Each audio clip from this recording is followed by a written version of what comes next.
Early morning light spilled over the rolling fields of Willow Creek, Georgia, turning the mist into a soft, golden haze. Martha Collins was already on her way back from the dairy co-op, her boots damp from the grass, her shoulders aching, but her spirit alive with nervous energy.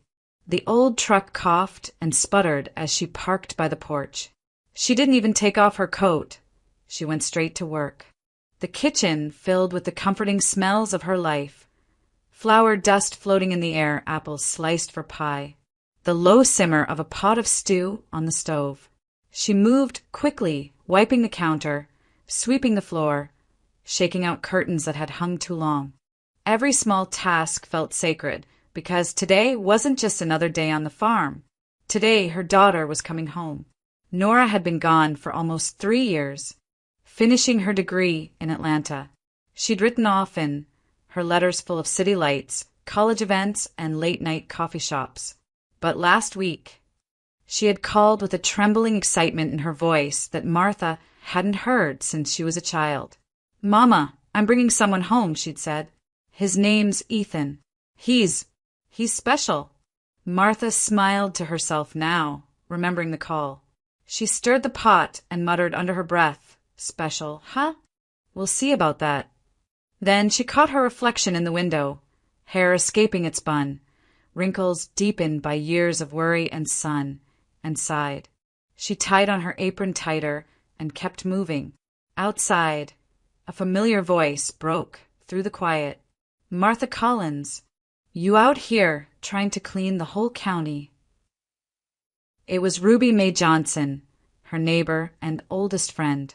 Ruby Mae leaned over the wooden fence, a faded straw hat shading her round, cheerful face. Her voice carried the soft melody of the South, warm and teasing. Martha stepped out to the porch, wiping her hands on her apron. "Morning, Ruby Mae. And no, just my side of it. Nora's coming home today." "Well, I'll be." Ruby Mae grinned. "That girl's been gone so long I thought she done forgot about us country folks. What's the occasion?" Martha's eyes softened. "She's bringing her boyfriend, a young man from Atlanta. Says he's from one of those well-off families. Name's Ethan Montgomery." Ruby Mae whistled low. "Montgomery, huh? Sounds like money. Lord, Martha. Looks like you're about to join the high society now. Better start practicing that fancy talk." "Oh, hush!" Martha laughed, though her hands fidgeted with the dish towel. "Ain't nothing fancy about me. I just hope I don't make a fool of myself. Those city folks, they got ways. I got my own." Ruby Mae chuckled. "Honey, you got something better than ways. You got heart, and if that boy's got sense, he'll see it." Martha smiled, but worry lingered behind her eyes. "I just want her to be happy, Ruby. She's worked so hard. I don't want her ashamed of where she came from." Ruby Mae leaned her elbows on the fence. "You raised that girl right. She ain't the kind to forget her roots. But if the fancy Montgomerys can't see what kind of woman raised her, that's on them. Not you." Martha nodded quietly. The wind rustled the magnolia tree beside the porch, carrying the faint smell of fresh earth and hay. Inside, the stew began to bubble over, and she hurried back in with a laugh. By noon, the kitchen gleamed. Pies cooled on the counter. The table was set with her best china, hand-me-downs from her mother, chipped but clean. As she adjusted the lace curtain and looked out over the long dirt road leading to the farm, her heart thudded hard in her chest. Somewhere beyond those hills, her daughter was coming home and bringing the world with her.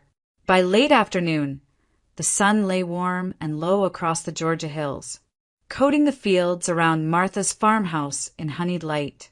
The sound of an approaching car broke the steady hum of cicadas. Martha stepped onto the porch, drying her hands on her apron, her heart thudding faster with each turn of the tires on gravel. The sleek silver sedan that pulled up looked almost absurd against the weathered boards of the old barn and the rusting tractor out back. When the car door opened, Nora stepped out first, radiant in a linen sundress, her hair shining like chestnut silk. Behind her came Ethan, tall and impeccably dressed, his easy confidence marking him as someone raised far from country roads and muddy boots. "Mama!" Nora called, and before Martha could think, her daughter was in her arms. For a moment, the years melted away, college, distance, the endless ache of missing her.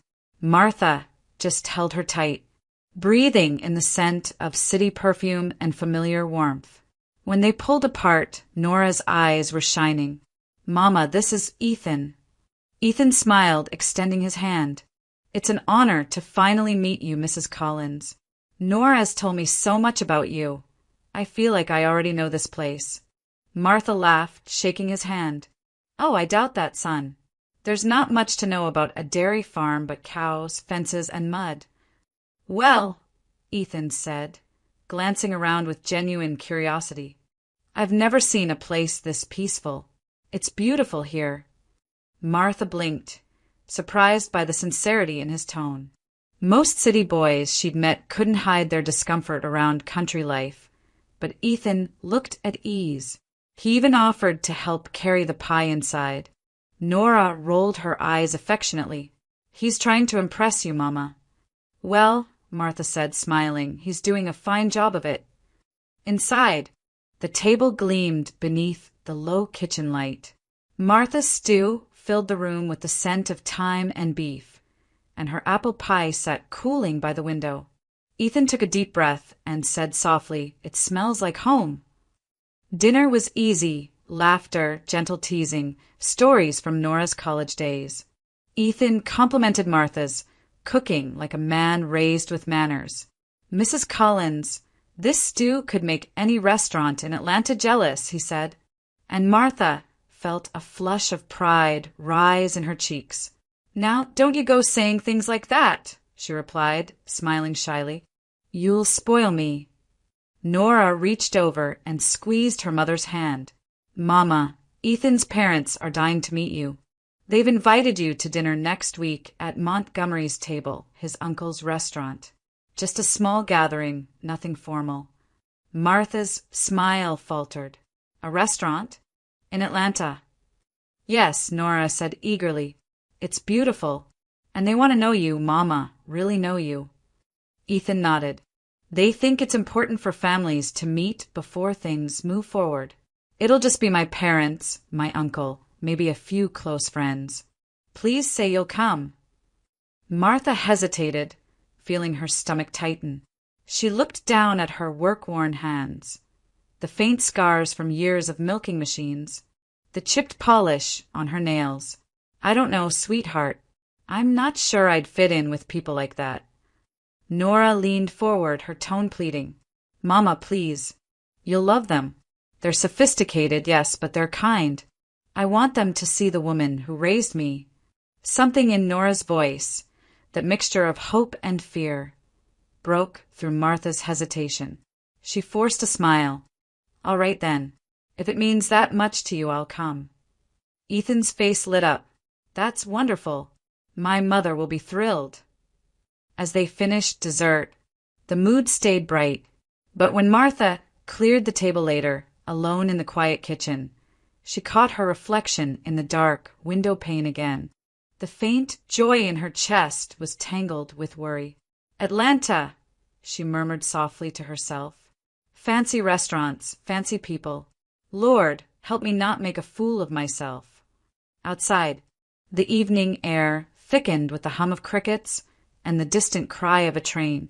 Inside, Martha stood by the sink, the scent of apple pie and wood polish around her, her heart swelling with love and fear all at once, unaware that next week's dinner would change everything she believed about kindness, pride, and the people who smiled too easily. The week passed in a blur of nerves and preparation. Ruby May came over every evening after supper, pulling dresses from old trunks and laughing as she made Martha try them on. "This one's too plain," she'd say, shaking her head. "You're going to Atlanta, honey. Not Sunday service." Finally, they settled on a pale blue dress that caught the light just right, modest but graceful. Ruby may even lent her a pair of cream-colored heels. Slightly scuffed, but better than the farm boots Martha wore every day. On the morning of the dinner, Martha woke before dawn. She rolled her hair into soft curls, dabbed a little lipstick she hadn't used in years, and stood before the mirror. For a fleeting moment, she saw someone she used to be, before bills, before heartbreak, before the long years alone. She whispered to her reflection, "You'll be just fine, Martha Collins. Just be yourself." By late afternoon, she was standing at the small bus stop outside Willow Creek. The city bus hissed to a stop, its doors opening with a sigh. Martha climbed aboard, clutching her purse and an old wool coat. The ride was long. Through the window, she watched the fields give way to highways, then to towers of glass and steel. When the skyline of Atlanta appeared, her chest tightened. Montgomery's table stood at the corner of Peachtree and 8th, all gold trim and soft lighting. The kind of place where even the air seemed expensive. The doorman opened the glass door for her, and Martha murmured a nervous "thank you." Inside, the marble floors gleamed like ice, and a chandelier spilled light over rows of elegantly dressed patrons. She felt small, out of place, but she straightened her shoulders and walked toward the host's stand. "Good evening," said a young man in a crisp black suit. "Reservation name?" Montgomery," Martha said, her voice a little shaky. "Dinner party for the Montgomery family." The host glanced at his tablet and smiled politely. "Yes, right this way, ma'am." Relief washed over her. Maybe this wouldn't be so bad after all. He led her through the crowded dining room to a long table near the back, already filled with laughing guests and half-empty wine glasses. The women wore pearls and perfume that clung to the air. The men leaned back in tailored jackets, their laughter sharp as crystal. Martha stopped at the end of the table, smiling nervously. "Evenin'." "I'm Martha Collins," she said softly. "I was invited by Mrs. Montgomery." For a second, no one answered. Then one of the women, a tall blonde with diamond earrings, raised her brow. "Martha Collins," she repeated, then looked to her husband and laughed. "Oh, you're the lady who's treating us tonight." Martha blinked. I'm sorry." The man beside her chuckled. "Mrs. Montgomery told us she wanted to celebrate. Said a lovely friend of hers had already taken care of the bill. We didn't expect you'd join us too, but hey, the more the merrier." The words hit her like cold water. "Taken care of the bill," she whispered. "Yes," the woman said, lifting her glass. She said, and I quote, "A sweet woman named Martha Collins insisted we enjoy ourselves. She's covering the whole evening." Such generosity. The table erupted in polite laughter. Martha's throat went dry. Her fingers trembled around her purse strap. "There must be a mistake," she stammered, but the waiter was already approaching with a tray of champagne. "Would you like to open a tab, ma'am?" he asked quietly. "We'll attach it to your name as the host." The room began to spin. All the warmth she'd felt drained from her body, replaced by a dull, burning humiliation that climbed from her chest to her face.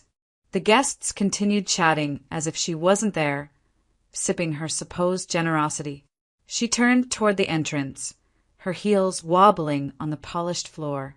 Eyes followed her as she walked, whispers curling behind her like smoke. At the door, she stopped, fumbling for breath. The doorman smiled, unaware, and held it open. Martha stepped out into the night, the cool air slicing through her lungs. The city lights blurred through her tears. Somewhere, people were still laughing inside, and she realized with a sick twist of clarity that they were laughing at her. For the first time in years, Martha Collins wished she could disappear. Martha stood outside the restaurant for a long moment, her breath visible in the cool night air, her heart pounding so hard it drowned out the noise of traffic. She wanted to run, to vanish back into the safety of her small farmhouse where no one looked at her like she didn't belong. But her legs wouldn't move. Shame had frozen her to the spot. Then, through the glass window, she caught a glimpse of the table again, the same strangers laughing, raising their glasses, still drinking under her name. Her humiliation twisted into something sharper. She turned back, pushed open the heavy door, and walked inside. The maitre d' looked startled, but said nothing as she passed. Her hands shook as she reached the bar. "A glass of wine," she murmured. "Red. The strongest you've got." The bartender hesitated, sensing her trembling voice, but poured it anyway. Martha took a long swallow, the burn of it cutting through her shame for just a moment. The warmth gave her courage, or maybe foolishness. She looked toward the small stage near the center of the room, where a local singer crooned lazily into the microphone, missing every other note. The song was one she knew by heart, a southern ballad her mother used to hum while cooking. Hearing it butchered made something in her snap. Without thinking, she set down her glass and walked toward the stage. The singer blinked in surprise as Martha stepped up beside her. "Mind if I try?" Martha asked softly. The young woman hesitated, then shrugged and handed her the mic. "Sure, lady. Knock yourself out." Martha turned to face the room. The crowd barely noticed her at first. Just another middle-aged woman, dressed plainly, hair a little undone. But then she began to sing. The first notes trembled, raw and low. A hush fell over the tables, closest to her. Then her voice grew stronger, rich, steady, aching with all the sorrow she'd carried for years. It was a song about love and loss, about waiting on a porch for someone who never came home. Her tone wrapped around the room like a slow, warm wind. Conversation stopped. Forks paused midair. Even the waiters froze. Every word seemed to pull the air tighter until the entire restaurant was suspended in silence. When the song ended, no one moved. For a heartbeat, the room held its breath. Then a man in the back began to clap, softly at first, then louder. Within seconds, the entire restaurant erupted in applause. Martha stood there, stunned. Her hands trembled around the microphone. She hadn't sung in front of anyone in 20 years. Not since before life had taught her to be quiet. And now, strangers were standing to their feet, cheering. Tears filled her eyes, blurring the lights above. From the crowd, a tall man in a tailored gray suit stepped forward. His hair was streaked with silver, his face familiar in a way that tugged at something deep inside her. "Martha," he said quietly when he reached the stage. She turned, startled. "Do I know you?" He smiled faintly, eyes glistening. "You used to. It's Richard Montgomery." Her breath caught. The name rolled through her like a forgotten melody. "Richard, from Willow Creek." "The same," he said, voice thick. "I'd know that voice anywhere." He looked toward the table where the guests had sat earlier. His jaw tightened as he pieced it together. The laughter, the whispers, the humiliation she'd endured. He turned to the manager and said something under his breath. Within seconds, the staff began clearing the table, handling the bill discreetly. Then he faced her again, his expression softening. "Come on," he murmured. "You don't belong here, not like this." Martha hesitated, but he offered his arm, steady and kind. The crowd parted for them as they walked toward the exit, people whispering admiration instead of mockery now. Outside, the night air smelled of rain and magnolia. Martha exhaled shakily, feeling the world settle again. Richard looked at her, his voice gentle. "You sang like the world was ending, Martha.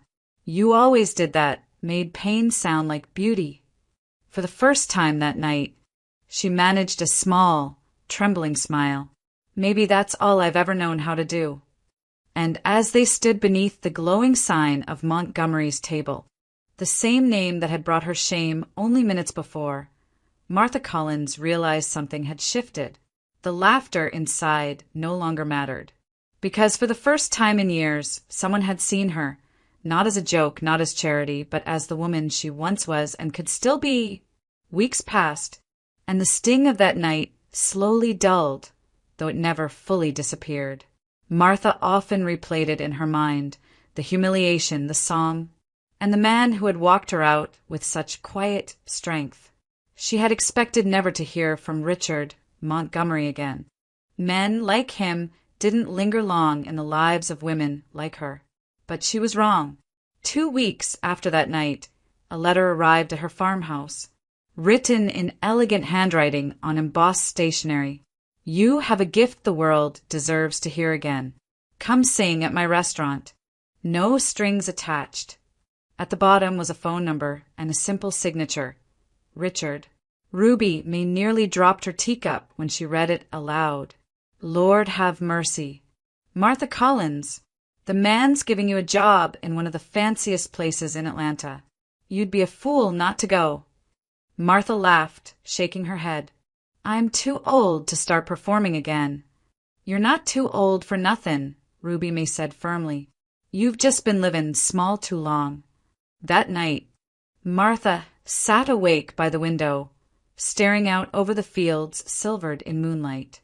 Somewhere deep inside, a voice whispered what Ruby May had already said. She wasn't done yet. By Monday morning, she was on a bus heading back to Atlanta. When she walked through the doors of Montgomery's table again, she was met not with laughter or whispers, but with warm greetings and smiles. The hostess recognized her immediately. Mr. Montgomery's been expecting you, ma'am. Richard appeared from the kitchen, sleeves rolled up, a clipboard in one hand. The years had etched fine lines across his face, but his eyes, those same steady eyes from long ago, still held that calm, unspoken kindness. I didn't think you'd come, he said with a grin. I almost didn't, Martha admitted, but then I thought, why not? He laughed softly. That's the Martha I remember. From that day on, she became part of the restaurant's rhythm. Richard insisted she start small, one song each evening during the dinner rush. The first night, she stood trembling behind the microphone, her palms damp, her heart racing. But as soon as she began to sing, the fear melted away. Her voice, rich, lived in, unpolished but full of truth, filled the room. Conversations softened, people listened, and when she finished, the applause wasn't just polite, it was thunderous. Soon, Montgomery's table began to fill with regulars who came not for the food, but for the woman who sings like she's lived every word. Business grew. Local magazines wrote about her. One article called her Atlanta's hidden soul, and for the first time in years, Martha felt seen without shame attached to her name. Richard took it upon himself to help her transform, not out of pity, but respect. He introduced her to a stylist who trimmed her hair into soft curls that framed her face. A boutique downtown offered her elegant, simple dresses, earth tones that brought out the quiet dignity in her eyes. When she saw herself in the mirror, she almost didn't recognize the woman staring back. You look like yourself again, Richard said one evening as she tried on a new dress before a performance. Martha smiled shyly. No, Richard. I look like someone I used to dream of being. Their friendship deepened in the small moments. The way he'd bring her tea before she went on stage. The way she'd leave handwritten thank you notes for the staff after closing. There was no rush, no grand declarations, just a steady warmth that filled the spaces where pain used to live. Late at night, after the guests had gone and the lights dimmed, Martha would linger at the piano, singing softly to herself. Richard would listen from the doorway, hands in his pockets, his expression unreadable. Life, she thought, had a strange way of rebuilding what once broke her. But even in that quiet happiness, a faint unease stirred beneath the surface. She didn't yet know that outside the safety of those candlelit walls, people were talking, whispering her name, connecting the dots between the farmer's widow who sang at Montgomery's table and the woman who once embarrassed the Montgomery family in public. For now, though, Martha only knew peace. She sang, she laughed, and for the first time in decades, she belonged somewhere again. The months that followed were kind to Martha Collins. Her name had become part of Atlanta's evening rhythm. Couples made reservations just to hear her sing, and businessmen stayed late over dessert to listen to her final song of the night. Richard often stood at the back of the dining room, unseen, a quiet smile tugging at the corners of his mouth as her voice floated through the room like something timeless. But fate, as always, was patient and cruel. On a warm spring evening, Montgomery's table was booked for a private celebration. The staff had spent the day arranging flowers and polishing glassware to perfection.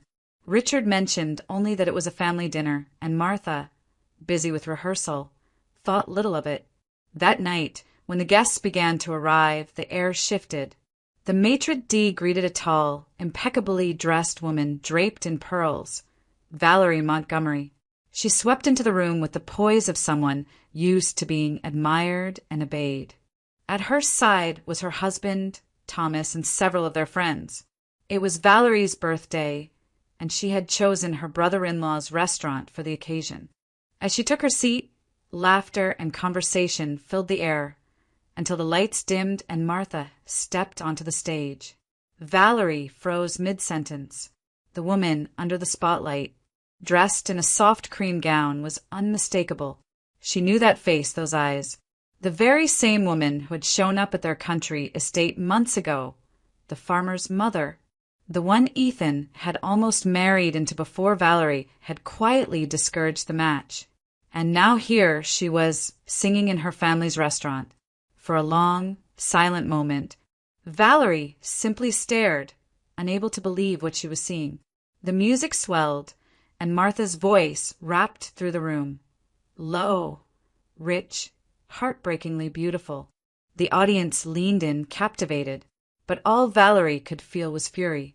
When the song ended, the room erupted in applause. Valerie didn't clap. Her wine glass trembled as she turned to her husband. "Thomas," she hissed, "that woman, she's Ethan's fiancé's mother. She's performing here?" "For Richard." Thomas blinked, caught off guard. "Valerie, don't make a scene." But Valerie's mind was already spinning. To her, this was humiliation revisited, her family's name, sullied again by that woman from Willow Creek. And worse yet, the way Richard watched Martha. It wasn't professional. It was personal. The next morning, gossip began to travel quietly through Atlanta's social circles. Valerie's voice carried the story of a widowed singer from the countryside and the wealthy restaurant owner who had taken her under his wing. Words like affair and homewrecker slipped into conversations over brunch, at salons, at charity luncheons. Within days, it reached Tamara Montgomery, Richard's wife. Tamara had once been a striking woman, sharp, stylish, endlessly charming, but the years had worn her thin. Loneliness and resentment had driven her into bottles of white wine that never seemed to empty. That evening, when Valerie appeared at her home with something she ought to know, Tamara was already halfway through another drink. Valerie's words came smooth and poisonous. "You've heard about the new singer at the restaurant, haven't you? The country woman from your husband's past? Well, it's not just business, Tamara. Everyone's talking." By the time Valerie left, Tamara's hands were shaking. An hour later, she was in her car, half drunk and furious, speeding through downtown toward Montgomery's table. Inside, the dinner service was in full swing. Martha stood under the lights, singing softly to a packed room. Richard was in his office reviewing invoices when the door to the dining hall burst open. Tamara staggered inside, her hair wild, her eyes bloodshot. Conversations died instantly. "There she is," she shouted, pointing at the stage. "The little thief, the farm girl who thinks she can steal my husband." Martha froze. The microphone slipped from her hand, hitting the floor with a hollow clang. "Mrs. Montgomery, please," the maitre d' whispered urgently, but Tamara shoved him aside and stumbled forward. "Do you have any idea how pathetic you look?" she slurred. Singing in his restaurant, pretending you're something special, while you're nothing. Gasps rippled through the crowd. Someone called security, but the damage was done. Richard emerged seconds later, face pale with disbelief. He reached Tamara and tried to steady her, but she wrenched free, tears and fury mingling as she spat the final word. "Homewrecker!" Silence. Martha's chest tightened. She didn't defend herself, didn't shout back. She simply turned, walked off the stage, and through the side door. Outside, the night air was heavy with humidity, the smell of rain thick in the distance.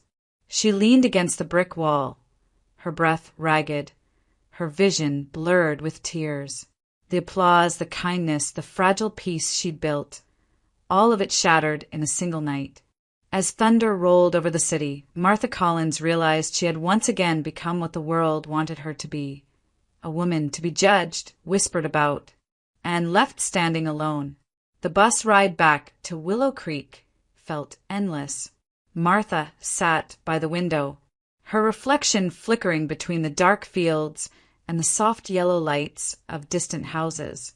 Her dress still smelled faintly of wine and smoke, and her hands wouldn't stop trembling.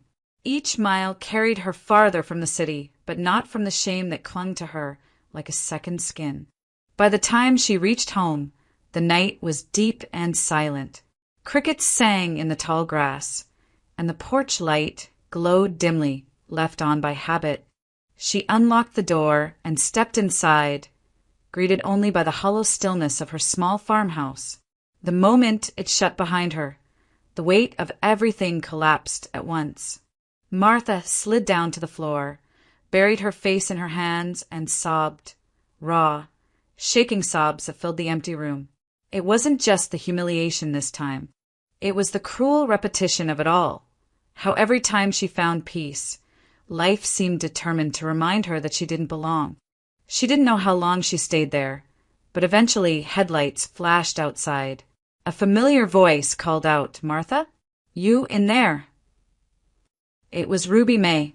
She entered without waiting for an answer, carrying a brown paper bag and that fierce look of a friend who'd already heard bad news. "I read about it." "Honey," she said softly, setting the bag on the table. "It's all over the local news. Some drunk woman made a scene at the restaurant. I figured it was her."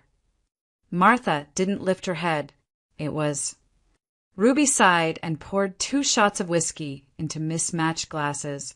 "Drink," she said, handing one over. "Then tell me what happened." Between shaky breaths, Martha recounted everything. The laughter, the accusations, the word homewrecker echoing across the room. Ruby listened without interruption, only shaking her head and muttering curses at the Montgomery name. When Martha finished, Ruby reached over and squeezed her hand. "That woman's poison," Ruby said. "And you know it. But this ain't your fault, Martha. You just sang. You didn't steal nothin'." Martha stared into her glass. "Maybe not. But I did lie." Ruby frowned. "Lie? About what?" Martha hesitated, her throat tight. She'd kept this buried for more than 20 years. But tonight, the secret pressed against her chest like it needed air. She took another sip, her eyes fixed on the flickering lamp.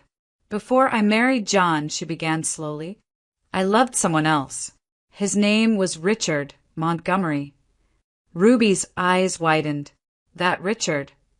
Martha nodded. "We met when we were young. He was visiting the countryside, staying at his uncle's farm for the summer. We spent nearly every day together, talking, singing by the river, dreaming about things that could never happen. When he left for college, he promised he'd come back. I believed him." Her voice cracked. "A month after he left, I found out I was pregnant." Ruby covered her mouth. "Oh, Martha!" "I didn't tell him," Martha continued, tears glistening in her eyes. "I knew his family would never accept a girl like me.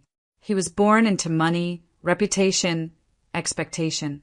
And I had a baby coming and no future to offer. I left Willow Creek for a while, worked in Savannah until I could afford to come back. When I returned, I met John. He was kind, steady. He raised Nora as his own and never asked questions he didn't want answers to. Ruby's eyes softened. So, Nora, yes, Martha whispered. She's Richard's daughter. The room fell silent except for the steady tick of the clock. Outside, the wind picked up, brushing against the windows like the whisper of time itself. You never told her? Ruby asked quietly. Martha shook her head. What would it change? She had a good father. And Richard, he had his own life. I thought it was best for everyone. Ruby leaned back, sighing heavily. Lord, Martha, secrets got a way of findin' their way out. One way or another. Martha stared into the lamplight, her eyes hollow with exhaustion. I know. And I reckon this one just found me again. Ruby reached across the table and took her friend's hand. Then maybe it's time it came into the light. Martha looked toward the dark window where her reflection trembled faintly in the glass. For the first time, she didn't see shame staring back.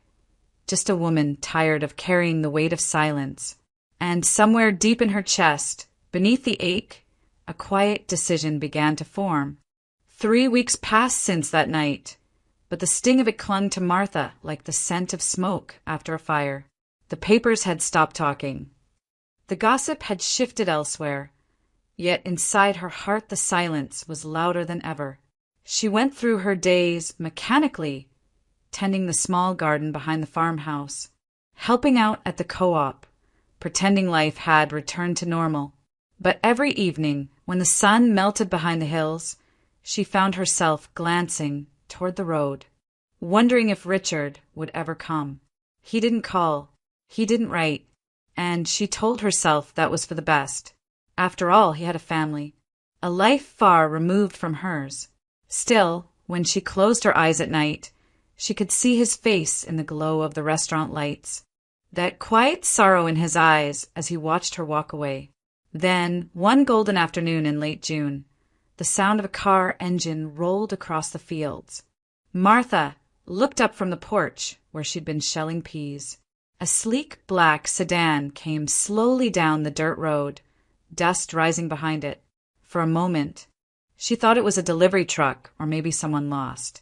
But when the car stopped at her gate, her breath caught. Richard stepped out, wearing jeans and a light blue shirt, his hair windblown, his sleeves rolled up. In one hand, he held a bouquet of white lilies. In the other, a battered leather suitcase. For a few seconds, neither of them moved. The summer air hung thick and heavy between them. Then Richard smiled, a little unsure but warm. You still live in the prettiest place I've ever seen, he said softly. Martha rose, clutching her apron. You shouldn't be here, she murmured, her voice trembling. Maybe not, he admitted, walking closer. But I needed to be. She looked at the flowers, then at the suitcase. What are you doing? Richard. He set both down, gently on the porch steps. I left Martha. I filed for divorce 3 weeks ago. Tamara signed the papers. I'm done pretending that my life was fine when it wasn't. Martha's eyes widened. You left her. He nodded. It was over long before that night, truth be told. We just kept pretending for appearances. But when she came into that restaurant, when I saw the way you were hurt again because of me, I knew I couldn't stay another day. Martha felt her throat tighten. Richard, you don't owe me anything. What happened between us was a lifetime ago. He took a step closer. It doesn't feel like a lifetime when I look at you. Her heart ached at his words. She wanted to step back, to protect herself from hope. But his eyes were steady, filled with a gentleness that broke through her defenses. You don't even know who I am anymore, she whispered. He smiled faintly. Then let me find out. The silence that followed was thick with unspoken things. Martha turned away, gripping the porch railing. There's something you need to know first, she said quietly, before you decide to start over. Richard frowned. What is it? Martha drew a long, shaking breath. Nora, she's your daughter. The world seemed to still. Richard stared at her, as if trying to make sense of the words. "What did you say?" "She's yours," Martha said again, tears glinting in her eyes. "I found out after you left that summer. I never told you. You were headed to college, and I didn't want to ruin your future. John raised her as his own, and he was a good man. I didn't want her to grow up feeling like a secret." For a long moment, Richard said nothing. His jaw trembled, his eyes filling with something raw and overwhelming. Then, slowly, he sank down on the porch steps, his hands over his face. "God, Martha," he whispered. "All this time, I had a daughter, and I didn't even know." She knelt beside him, tears slipping down her cheeks. "I'm sorry. I thought I was protecting everyone, but I was wrong." Richard reached for her hand, gripping it tightly. When he looked up, his eyes were wet, but shining with something close to joy. "She's mine," he said softly, as if testing the words. "After all these years." Martha nodded through her tears. "She's always been yours in ways I couldn't hide." He laughed quietly, choked by emotion. "I missed 20 years, Martha, but if you'll let me, I'll spend the rest of my life making them count." The lilies between them trembled in the breeze, releasing their faint sweetness into the warm air. For the first time in weeks, Martha smiled, a small, trembling thing, but real. The kind of smile that came when the past finally loosened its grip. And as the sun dipped low behind the trees, she whispered, "Welcome home, Richard." Atlantis shimmered under the soft haze of an early summer morning when Richard parked outside the small cafe where he'd arranged to meet Nora. The city was alive with its usual noise, honking cars, people rushing to work, but he barely noticed any of it. His hands gripped the steering wheel as if to steady himself against the weight of what he was about to do. Through the window, he spotted her immediately.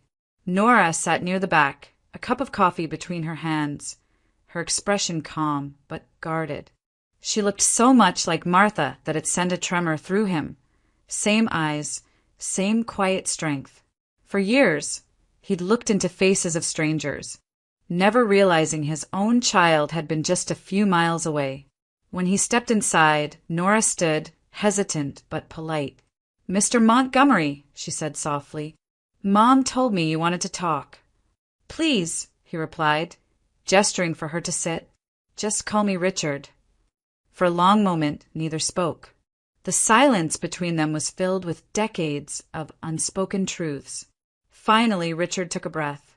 "Nora, there's no easy way to say this, so I'll just tell you the truth. I'm your father."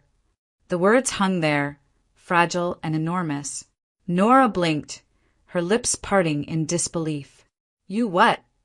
He nodded slowly. "Your mother and I, we were young. We loved each other once. She never told me about you because she wanted to protect us both. But I know now, and I needed you to hear it from me." Nora stared down at her hands. Her throat worked as she tried to form words, but none came at first. Then, quietly, she said, "All those years she never said a word." "She did it out of love," Richard said. "She didn't want you to feel like you came from scandal or regret. You were born out of something real, something good." Tears filled her eyes, but she smiled faintly. "That sounds like her." She looked up, meeting his gaze. "You're not angry at her?" "Angry." He laughed softly, shaking his head. "I'm grateful. I missed 20 years. But I have this moment, and that's more than I deserve." At that, Nora's composure broke. She reached across the table, her hand trembling as it met his. "You don't have to make up for anything," she said gently. "You've already given her back something she lost a long time ago." Richard swallowed hard, his voice thick. "She's given me something, too, a second chance." Later that afternoon, Nora met Ethan outside the cafe. He had been waiting in the car, his expression cautious. When she told him everything, he didn't look shocked, just thoughtful. After a moment, he said, "It doesn't change how I feel about you or your mom. If anything, it makes sense. You've got his eyes." She laughed through her tears. You're taking this awfully well. He smiled. Maybe because I've seen what real class looks like. It's not in the Montgomery name, it's in the people who still have kindness after everything. Across town, Valerie Montgomery stood by her living room window, staring at the morning paper. A small column in the society section carried the news she had dreaded to see. Local singer Martha Collins to perform at Montgomery's Table grand reopening, alongside new co-owner, Richard Montgomery. The glass in her hand shook. She had tried to humiliate Martha, but it was she who now faced the whispers. In her world, reputation was everything, and hers had turned to dust. For the first time, Valerie saw clearly what she had destroyed with her own pride. The woman she mocked had become a symbol of grace. The family she tried to fracture had rebuilt itself around truth. And as the sunlight spread through the city, Nora, Martha, and Richard shared a quiet meal together that evening. 3 people bound not by blood alone, but by forgiveness. The years had taken much from them, but in its place, life had given them something stronger: peace.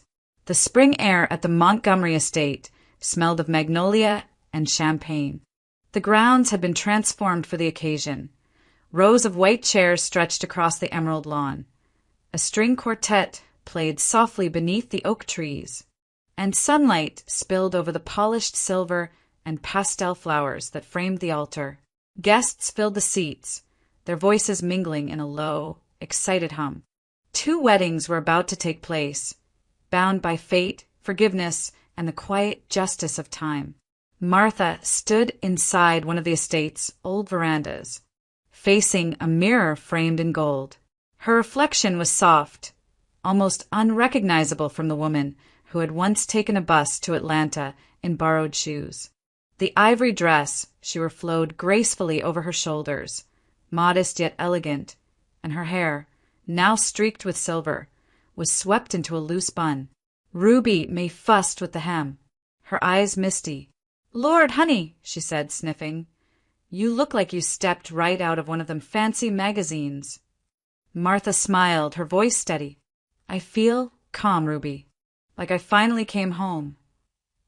Outside, Richard waited beneath the archway, adjusting his tie as Ethan stood beside him. The younger man's face glowed with nervous excitement, while Richard's was one of quiet peace.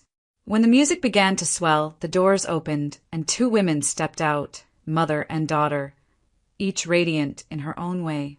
Nora walked arm in arm with her mother for a few steps before Ethan met her halfway, taking her hand with a grin so genuine it made several guests tear up. As Martha reached Richard, their eyes met. No words passed between them. None were needed.